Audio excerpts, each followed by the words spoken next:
The narrator opens the video almost like someone dropping a bomb on a quiet room. He doesn't ease into it. Instead, his voice hits immediately with urgency and disbelief, telling viewers that the lists floating around the internet contain names that could rewrite the power structure of entertainment, politics, and hip-hop. He repeats the word powerful not as filler, but like a warning drum, hammering the idea that the people connected to Diddy weren't random partygoers. They were titans, decision makers, cultural icons, and billion-dollar faces. He then jumps into a conversation clip where the interviewer and guest react to each other, their voices overlapping with casual shock, asking how many celebrities attended the infamous Diddy gatherings. The term air quotes partied becomes the tone setter, implying something darker than celebrations, coded language for nights where influence, optics, and whispered deals were currency. The narrator strategically uses courtroom clips and audio bites to ask whether the justice system gives preferential blind spots to certain names, and whether hip-hop itself was silently being judged through Diddy's downfall. The tension is clear. This isn't just a legal moment, it's a cultural mirror being held up, and the narrator positions the audience as witnesses, not passive viewers, planting the first seeds of curiosity, skepticism, and looming exposure that will carry the video forward. The narrator shifts into explanation mode but keeps the pace tight, framing Diddy's 4-year sentence as only the first chapter of something much bigger. He clarifies that this sentence came from Judge Arun Subramanian and was tied to 2 lesser charges, not the full storm of the 5 counts originally stacked against him. The wording avoids heavy legal jargon, instead painting it like a boxer being hit but not knocked out. He uses phrases like Rico storm and fallout only getting started, reinforcing that this case isn't done, it's mutating. The competitor video then cuts into clips of reactions where voices say, "oh yeah," trials, and fragments of discussion that the narrator uses as punctuation to keep momentum, not repetition. He explains that public silence from other artists created a dangerous illusion that the culture co-signed the behavior. This is followed by audio of 50 Cent and Joe Rogan stirring chaos, speaking confidently, almost challengingly, suggesting that more names could be dragged into the spotlight soon. The narrator emphasizes that the video isn't about hip-hop being guilty, but about complicity through silence. He frames Diddy's conviction as the first domino, not the finale, telling viewers that the audience should now stop watching the courtroom and start watching the guest list. It's a pivot point that moves the narrative from sentencing into speculation, ensuring the viewers understand one thing clearly. The judge delivered a sentence, but the internet delivered a suspect list, and the world is watching which one grows first. The Meek Mill section is delivered like a contrast between loyalty and survival instinct. The video shows old clips of Meek standing proudly beside Diddy during his rise, birthday celebrations, matching outfits, red carpet entrances, champagne-heavy nights, and coordinated swagger.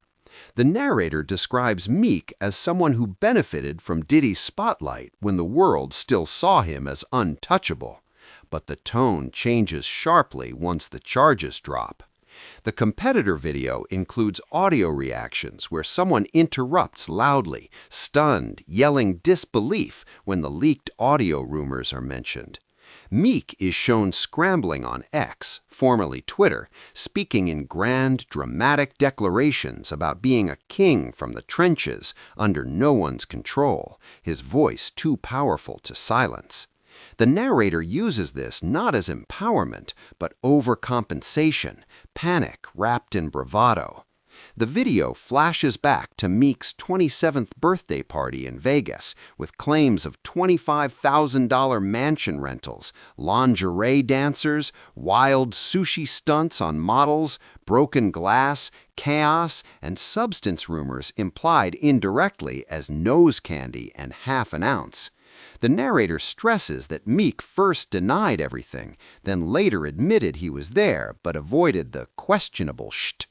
The competitor video reinforces this flip like a credibility wound. Viewers aren't debating if Meek was present, they're debating which lie sounds safer. The narrator ends the section by hinting that if Diddy talks, Meek might be the next headline the internet prints in bold. Oprah's section begins with the video narrator shifting from hip-hop chaos to Hollywood proximity patterns. The competitor video uses old interview clips of prosecutors discussing allegations from Oprah's South Africa school project, phrased indirectly and censored safely. But the claims are revisited like ghosts resurfacing.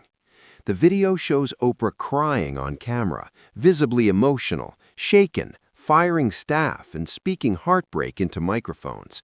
But the narrator reframes it with skepticism, suggesting the tears weren't the full story, maybe the shield. The competitor video includes commentary clips saying guests cancel interviews out of fear of being blacklisted by Oprah and other Hollywood power players like Tyler Perry and Steve Harvey. The narrator emphasizes that this kind of quiet influence isn't new to her story, flashing back to old photos of her smiling beside Harvey Weinstein long before his truth exploded. The narrator doesn't accuse her directly. Instead, he uses the video to ask the audience to connect dots themselves, implying that Hollywood insiders knew the vibes but protected the system instead of exposing it. The section ends with a transition that shifts from Oprah's silence to a bigger question. When powerful people stay silent during scandals, is it loyalty, fear, or strategy? The narrator lets the video visuals and awkward timelines speak louder than any direct statement ever could. The Stevie J segment is delivered with nostalgia to doubt pacing. The competitor video includes clips showing Stevie recalling the night of the federal raid, describing red dots on his shirt, calling the moment crazy, sounding more impressed by the shock than threatened by it. The narrator stresses that Stevie wasn't just at Bad Boy, he helped architect it, producing iconic records, shaping the sound, building the era. But the video includes lawsuit mentions tied to Lil Rod, suggesting Stevie allegedly coordinated women for Diddy's nights. The narrator balances this by highlighting Stevie's refusal to turn his back on Diddy, calling him brother, friend, real loyalty. But the video's tone doesn't frame it as noble, it frames it as risky. Clips show Stevie defending Diddy publicly, emotionally, as though defending himself indirectly. The narrator asks the question the video wants viewers to ask: is Stevie loyal because he cares, or loyal because leaving would expose more than staying silent ever could? The section ends with a quick, punchy transition.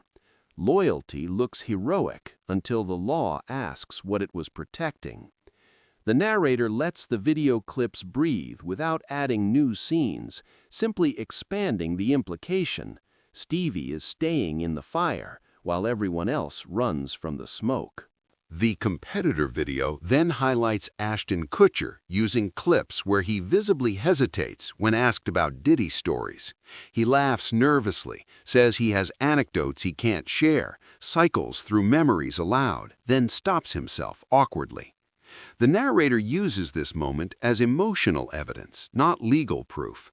The silence between his words becomes the hook. The video also references Ashton and Mila writing character letters for Danny Masterson, a convicted offender, which led to public backlash and Ashton stepping down from his own organization. The narrator frames the video's intent clearly. Ashton claims he was just a guest, but his reactions feel like someone checking what he can't afford to admit. The pacing avoids repetition by shifting from interview awkwardness to association optics to organization fallout to rumor implications around tapes indirectly referenced.